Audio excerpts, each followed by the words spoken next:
Hello दोस्तों, मेरे channel पे आप लोगों का बहुत बहुत स्वागत है। आज मैं आप लोगों के लिए दोस्तों लेकर आई हूँ बाल विकास व शिक्षा शास्त्र सीटेट का जो आज एग्जाम हुआ है उसके बाल विकास और शिक्षा शास्त्र के 30 क्वेश्चन जो पेपर 1 में आज आए थे उनका आंसर की। तो चलिए शुरू करते हैं टाइम वेस्ट ना करते हुए। फर्स्ट क्वेश्चन था, अधिगम के लिए निम्न में से कौन सी धारणा उपयुक्त है, जिसका आंसर होगा सेकंड नंबर, योग्यता सुधार्य है। दो सेकंड नंबर क्वेश्चन, निम्न में से कौन सी परिपाटी विद्यार्थियों में संकलनात्मक समझ में बढ़ोतरी करने में सहायक है। इसका आंसर होगा ऑप्शन नंबर 1, अन्वेषण और संवाद। तीसरा नंबर, बच्चों को सीखने में कठिनाई होती है जब, उसके ऑप्शन देख लीजिए, उसमें से आंसर होगा ऑप्शन नंबर 2, सूचना अलग अलग टुकड़ों में प्रस्तुत की जाए। चौथा नंबर, अधिगम की सर्वोत्तम अवस्था कौन सी है, तो इसका आंसर होगा संतुलित उत्तेजना, कोई भय नहीं। दोस्तों क्वेश्चन इधर उधर हो सकते हैं क्योंकि सबके क्वेश्चन पेपर के सेट्स अलग अलग थे, तो आप अपने अकॉर्डिंग देख लीजिएगा। नेक्स्ट क्वेश्चन, अधिगम का संरचनात्मक विचार यह सुझाव देता है कि ज्ञान की संरचना में, आंसर होगा, बच्चे सक्रिय भूमिका निभाते हैं। क्वेश्चन नंबर 6, यह एक कार्य के दौरान सायना स्वयं से बात कर रही है कि वह कार्य पर किस प्रकार प्रगति कर सकती है। लेव वाइगोत्स्की की भाषा और चिंतन सोच के बारे में दिए गए विचारों के अनुसार इस तरह का व्यक्तिगत वाक क्या दर्शाता है। आंसर स्व नियमन। क्वेश्चन नंबर 7, मूल्यांकन पद्धति का लक्ष्य होना चाहिए। आंसर इज 4, विद्यार्थियों की जरूरतों एवं आवश्यकताओं की पहचान करना। क्वेश्चन नंबर 8, बच्चों के विकास की व्यक्तिगत विभिन्नताओं को किस प्रकार प्रतिरूपित किया जा सकता है।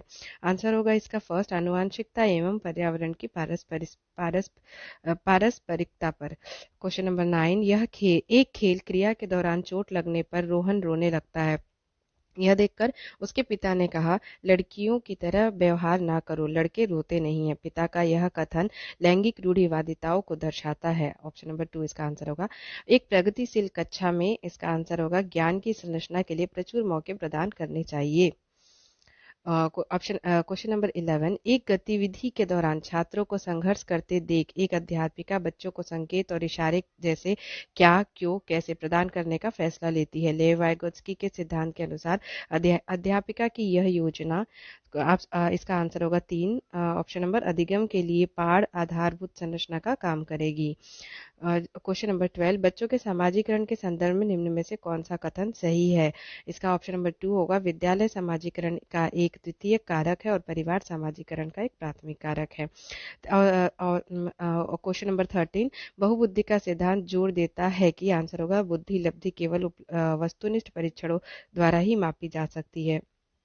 क्वेश्चन नंबर 14, लॉरेंस कोलबर्ग के सिद्धांत के अनुसार किसी कार्य को इसलिए करना क्योंकि दूसरे इसे स्वीकृति देते हैं नैतिक विकास के किस चरण को दर्शाता है। तो इसका प्रथागत आंसर होगा। विकास के संदर्भ में निम्न में से कौन सा कथन सही है। आंसर होगा इसका पहला, विकास बहुआयामी है होता है। लेव वाइगोत्स्की का सामाजिक सांस्कृतिक परिप्रेक्ष्य अधिगम प्रक्रिया में खालिस्तान के महत्व पर जोर देता है। आंसर होगा सांस्कृतिक उपकरणों के। क्वेश्चन नंबर 17, जीन पियाजे अपने संज्ञानात्मक विकास के सिद्धांत में संज्ञानात्मक संरचनाओं को खालिस्तान के रूप में वर्णित करते हैं, स्कीमा या फिर मनोबंध। जीन पियाजे के संज्ञानात्मक विकास के सिद्धांत में पूर्व संक्रियात्मक अवस्था में विकास का मुख्य गुण होता है। आंसर नंबर 3 होगा इसका, विचार या सोच में केंद्रीकरण। 19 नंबर क्वेश्चन का, दिव्यांगजन अधिकार अधिनियम 2016 के अनुसार निम्न में से किस शब्दावली का प्रयोग उपयुक्त है। इसका आंसर होगा ऑप्शन नंबर 4, छात्र जिसे शारीरिक दिव्यांगता है। क्वेश्चन नंबर 20, जन्म से किशोरावस्था तक बच्चों के विकास किस क्रम में होता है। इसका आंसर होगा 2, सांवेदिक, मूर्त, अमूर्त। एक प्रगतिशील कक्षा में व्यक्तिगत विभिन्नताओं को किस प्रकार देखा जाना चाहिए। इसका आंसर होगा फर्स्ट, अध्यापन अधिगम प्रक्रिया की परियोजना के लिए महत्वपूर्ण। क्वेश्चन नंबर 22, एक समावेशी कक्षा में खालिस्तान पर जोर होना चाहिए, ये हर बच्चे के सामर्थ्य को अधिकतम करने के लिए अवसर प्रदान करने पर। क्वेश्चन नंबर 23, समस्या समाधान क्षमताओं को किस प्रकार सुसाध्य किया जा सकता है। इसका आंसर होगा 4, समरूपों के इस्तेमाल को बढ़ावा देकर। अधिगम नेक्स्ट क्वेश्चन, अधिगम कठिनाइयों से जूझते छात्रों की जरूरतों को संबोधित करने के लिए एक अध्यापक को क्या नहीं करना चाहिए। आंसर होगा फर्स्ट, शिक्षा शास्त्र और आकलन की जटिल संरचनाओं का प्रयोग।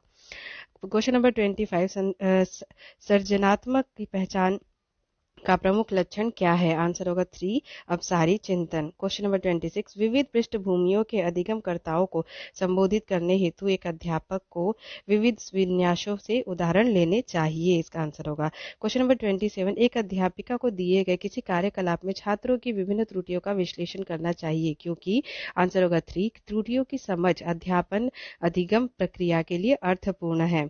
अधिगम की अभिप्रेरणा को किस प्रकार कायम रखा जा सकता है? इसका आंसर होगा प्रवीणता अभिमुखी लक्ष्यों पर जोर देकर। क्वेश्चन नंबर 29 शर्मिंदगी के शर्मिंदगी आंसर होगा का संज्ञान पर नकारात्मक प्रभाव पड़ सकता है। क्वेश्चन नंबर 30 निम्न में से अध्यापन अधिगम का सबसे प्रभावशाली माध्यम कौन सा है? आंसर होगा 3 संकल्पनाओं के बीच संबंध खोजना। तो दोस्तों ये 30 क्वेश्चन है चाइल्ड पेडोलॉजी के, जो आपको शायद इसके आंसर्स मतलब ठीक लगे। अगर इसमें से कोई क्वेश्चन का आंसर आपको गलत लग रहा होगा तो भी कमेंट बॉक्स में कमेंट करके ज़रूर बताइएगा, ताकि हो सकता है कि मैं गलत हूँ और जो भी ये चेक करे उसको उसका सही आंसर मिल जाए। कुछ त्रुटि हो गई हो, गलती हो तो उसके लिए सॉरी। मेरी वीडियो देखने के लिए आप लोगों का बहुत बहुत धन्यवाद। Thank you for watching my video. Thank you.